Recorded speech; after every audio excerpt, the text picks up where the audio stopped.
Welcome to the second episode of From Impossible to Inevitable. I am your host, Megan Bauer, and I am so excited to be here with you again. Thank you for your love, your subscriptions, your likes, your comments on the first episode. I cannot tell you how much that has meant to me. I feel so warm and fuzzy with all of your support, and I so appreciate it. Thank you, thank you, thank you. If you haven't listened to our first episode on beliefs, I encourage you to do so because I really lay the foundation in that episode that we are going to launch off of today. I want to give you a more applicable how-to episode to help you rewrite your limiting beliefs to serve you, because your limiting beliefs aren't serving you actually at all. They're trying to protect you, and they're not even really doing a great job at that. So we want to rewrite those and free you from those limits so that you can live the most expansive version of your life. That's what we're doing today. As I was making notes for this episode, an acronym descended upon me for you.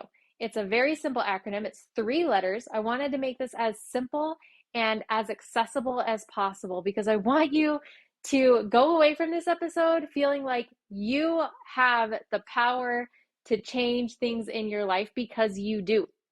You really do. And so an easy process is just going to give you more fuel. Sometimes a 10-step process is super great, and sometimes a 10-step process is really overwhelming and oh my gosh, I don't have time and I can't. Right? Great. So let's start with our acronym. Our acronym is R, as in, are you kidding me? The A stands for acknowledge. First of all, you have to acknowledge that you have limiting beliefs. There's no shame around this. We all have limiting beliefs. They are all different. Maybe some of them are the same. Doesn't matter. You don't need to have shame about whatever it is that you have as a limiting belief. You do need to acknowledge that you have them and that they are limiting you. So the first thing you're going to do when you acknowledge is that they're there. You can't do anything about it until you acknowledge that they are there. The second thing you need to do is acknowledge that there are other ways of seeing things. There are other perspectives, other realities. And don't get all crotchety about this. Sometimes we get real stuck on this is the way things are and blah, blah, blah. Okay, well, that's not helping you. If you want to be like stuck in the this is the way things are pit, then things aren't going to change because you've decided, you already believe that this is how things are. So you have to be able to acknowledge that there are other possibilities, other realities, other options for you than the way that you have been living your life, the way that you've been doing things. And the third thing that you need to do with acknowledging is you need to acknowledge the impact that this limiting belief has had on your life. I would encourage you to look for at least 3 very specific situations in your life in which this limiting belief has kept you in a box, has literally limited you. Look for those situations and be like, because I believed this, these 3 things, these 3 events happened the way that they did. And that will really bring it to light for you. So I want to use the example of losing weight as a way to really help you visualize this. And losing weight is just such an easy example. It feels like almost everyone has dealt with this or knows someone who has dealt with this. It's just a very obvious example. So we're going to roll with it. Ready? So the first thing you have to do is realize, okay, I have limiting beliefs around losing weight. I believe I can't do it, or that I'm not capable of it, or I don't know how to feed myself healthy food, therefore I'm not going to be able to lose weight, or I don't know how to use gym equipment, or there's all of these beliefs that are attached to this core belief of I can't lose weight. And it's your job to ask yourself why and dig and dig and dig down until you get to what I call the ugly belief. Because there is an ugly, ugly core belief somewhere down there that is nourishing all of these other little seedlings of beliefs. And when you get down to that ugly, ugly belief, then you're really targeting it at the root. This gardening metaphor came from nowhere, and I really like it. So I want you to visualize with me as you are asking yourself why you believe these things. I want you to visualize actually digging. And if you can put yourself in cartoon form, that's even better. Because visualize yourself with a shovel. You're a cartoon, you've got a shovel, you're digging, and the first few excuses, because that's what they are, your first few beliefs or excuses on why you have this belief or why you're living this way, they are going to come up pretty easy. They'll roll off the tongue. These are the first few shovelfuls of dirt, and you'll keep digging, and they'll get a little bit harder to dig up, maybe a little bit less socially acceptable to say around a table, things like that. And then there will become a point where you dig and you hit like the bedrock, and your cartoon shovel is going to hit and it's going to reverberate all the way up the handle. And you, as your cartoon self who's holding on to this cartoon handle, is going to have your feet off the ground and you're going to reverberate with it. And this is the big, ugly truth. This is what this feels like. And oftentimes when I hit a big, ugly truth, I have this like involuntary look of shock on my face. Like, oh, I cannot believe that I have been believing that I took that event in as truth, or that I took that person's opinion in as truth. And look at all of these situations in which I behaved as if that was the absolute truth. And oh my gosh, what? Are you kidding me? That's what you're really looking for here. You're looking for hitting that bedrock, that shock. It's like hearing surprisingly bad news and you can't even believe it. And it's ugly. It really is ugly.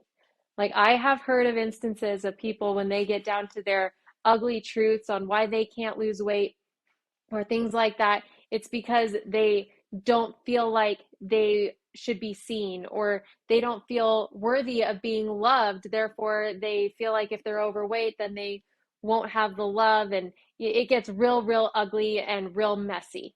Okay, but that's what you're looking for, because that's what you need to uproot in order to make really massive, big changes. Okay? So when you're acknowledging, there are the three things. You need to acknowledge that you have the limiting belief around this situation or this issue or this area of your life that you don't love. You need to acknowledge that there are other ways of seeing it, other possibilities, other realities. And then you need to acknowledge the impact that having this belief has had on your life. You need to acknowledge all those things, and then you're ready to move on. The second step here is to refute. Right now, we are not talking about universal truths or universal laws. So whatever it is that you are believing that is limiting you is a lie. If that sounds a little too shocking, then take this. Whatever it is that your limiting belief is just as true as anything else. Okay? Remember, your brain does not build beliefs based on evidence. Your brain gathers evidence to support your beliefs. So because your brain has believed this limiting belief for years, you have all sorts of evidence to support it, all sorts. And you can refute that belief by actively looking for evidence to the contrary. So I say actively because your brain is in a habit of looking for evidence to support your limiting beliefs. So now you have to actively look for the evidence that is going to disprove this limiting belief, right? The evidence to the contrary. So you begin to look for evidence by asking yourself questions. It's always asking yourself questions. This is what this is going to always come down to. I simplified this for you into 3 big ones. And I simplified the questions even farther so that you can remember them. Okay? So the 3 questions have to do with anyone, everyone, loved ones. Okay? Anyone, everyone, loved ones. The first question is there anyone in the world, in the history of the world, that has had this situation or issue and overcome it? Anyone at all. Hint, answers yes. Someone has had this same issue, this same limiting belief, this same problem, and they have overcome it. Someone has. The second question is everyone. Does everyone live by this belief? Without exceptions. Hint, answer is no, because there are people who don't struggle with weight, by our example. They live a different reality than you. Therefore, they don't live by the belief that you do. Therefore, they are an exception. Therefore, alternate realities are possible for you because there is someone out there who does not struggle with what you are struggling with. The third one is loved ones. Now, if your best friend, your child, some loved one that you have came to you with your limiting beliefs and told you all of these things, what would you say to them? How would you respond? Would you say, yeah, well, that just really sounds like you can't lose weight. That sucks. Or would you say, no, let's get on YouTube and find some free workouts that you can do at home. Let's take some cooking lessons to learn how to make healthy food. Would you problem solve for them and find solutions? Of course you would. Of course you would. So when you are refuting the evidence for your limiting beliefs, start with those three questions. Anyone, everyone, loved ones. Okay? The third thing to do is you need to establish your new beliefs. So, what beliefs are going to support you in the reality you want to create, or the experience that you want, or how you want to live, or what you want to accomplish? These need to be your expansive beliefs, your empowering beliefs, okay? And you need to establish this by making or crafting a statement that will support you. Now, people call it can be an affirmation, it can be a mantra, it can be a statement, it can be a phrase. It doesn't really matter what you call it. It matters that you craft it in the positive tone, meaning I can eat healthy instead of I do not eat crap. Craft it in the positive because your brain doesn't hear negatives. If you tell yourself over and over again, I don't eat chocolate, I don't eat chocolate, I don't eat chocolate, your brain is just hearing, I eat chocolate, I eat chocolate, I eat chocolate. I do eat chocolate. Okay? So you got to craft it in the positive. Say, I eat fruits and vegetables. Great. That is supportive. And you have to phrase it in the now, the present moment. Even if it feels like a lie in the moment, it will eventually, inevitably become the truth should you pummel yourself with it enough. So create this statement, make sure it's in the positive, make sure it's in the now, and then pummel yourself with it. I'm not much of one for post-it notes, but I know post-it notes have worked for a lot of people. They write down their affirmation, mantra, statement, whatever you want to call it, and then they just put it all over the house. Great, do it. I personally like my statements to kind of roll off the tongue pretty easy so that I can remind myself over and over and over again. I like to write it down in my journal. I have 10 specific statements that I write down every single morning to help me create the experience that I want to create. And then when I feel anxiety rising up, I tick them off and I say them to myself in my brain or out loud, depending on the situation. I'll say them one by one, and it just feels like I reset myself. That feels really good. So make sure that you can remember them. Don't make them super lengthy, but make sure they're impactful and empowering. I I've lost weight. I've gone on a weight loss journey twice after each of my babies. And losing baby weight is not super. Before then, I never really struggled with weight. That was just one of my blessings, is that I just didn't have that struggle. So then when all of a sudden I had baby weight and it didn't just like melt off, I was like, what the crap? What do I do now? I was that person that didn't know how to use gym equipment or know how to cook healthy foods. I mean, maybe I still am that person because I still don't know how to use gym equipment and I still don't cook.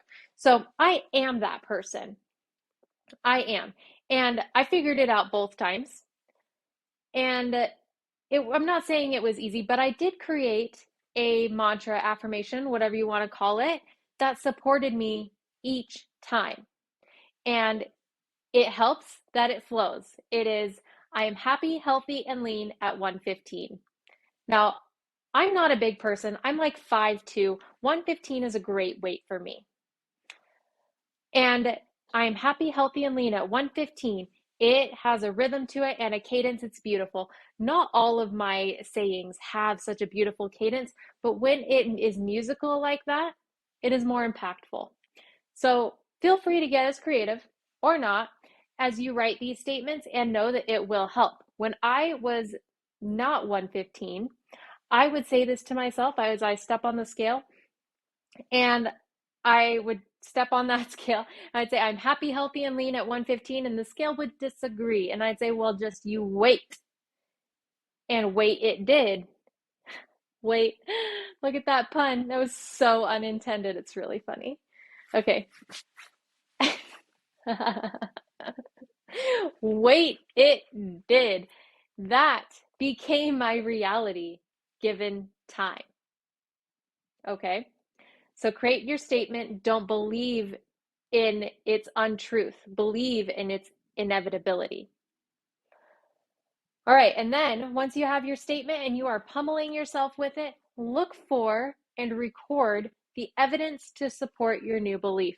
Remember, your brain has been on habit mode collecting evidence for your limiting belief for years. So now you need to actively look for the evidence to support your new belief, and you need to record those things. Sure, you can record it in your brain. It'll be more helpful if you record it on paper because the writing is going to just infuse it into your body even more. I think there's science on that. You can go look into it. So when you are establishing your new belief, you need to make a phrase, statement, mantra, affirmation, whatever you want to call it, don't care. You need to surround yourself with it and pummel yourself with it and be consistent with it. And then you need to look for and record this evidence to support your new belief and be obnoxious about that. Be so obnoxious about that. You're like, look, I was right again. Look at that. Look at what just happened. The scale went down by 3 pounds. I was right. And your brain will be like, cool, we're right. And it'll give you a tick mark in the column of your new belief, and you'll move forward having more evidence to support that new belief. Now, look, this might sound really simple, might sound really easy. It is not complicated, but it is not easy either. This takes a lot of work. It takes a lot of repetition. It takes a lot of time. However, heaven willing, the time's going to pass anyway. So you might as well apply yourself to creating a life that you want to live with beliefs that are going to support you in living that life, than just not because it's going to take time or it seems like it's too hard. That's lame, right? That's not what we're here to do. We're here to improve and grow. We're here to become a better, more expansive version of ourselves, right? Not saying that you're not good enough right now. It's just that if you want more, you deserve more, and you can go have more. You can have whatever it is that you want. And it's going to be so much more helpful if you have the beliefs that are going to support you in getting those things. Be gentle with yourself as you progress. Be gentle with yourself, especially as you are acknowledging what these ugly, ugly limiting beliefs are, because they're not pretty. They're not. And they might really surprise you on how ugly they are. Like, that might sound like an exaggeration, but I have had some ugly limiting beliefs that have been taking space in my brain that I just cannot even believe I took in as truth. And they're things that I would never say to my kids. They're things that I would never say to my friends. They're things I'd never say to anyone I love or care about. Yet I believe these things in my core. And I can't feel shame about that because that's not helpful. That's not productive. So give yourself some grace as you go through this process and make progress. Because as you acknowledge, as you refute, and as you establish new beliefs, you will have shifts in your life because you are making changes. You will be thinking differently, thus you'll be doing things differently, thus you will be living differently. And it takes time for all of that to trickle down, and it will make a difference. It really will. I'm excited for you guys to put this into practice. Remember, the acronym is R, as in, are you kidding me? So you are going to acknowledge your limiting beliefs, acknowledge that there's a different way of seeing things, and acknowledge what the impact that this belief has had on you. You're going to refute, and you're going to do that by asking yourself questions about anyone, everyone, and your loved ones. And you are going to establish new beliefs by making a statement that you can pummel yourself with, and then looking for and recording the evidence that will support you. You got this. I believe in you. I will see you next time.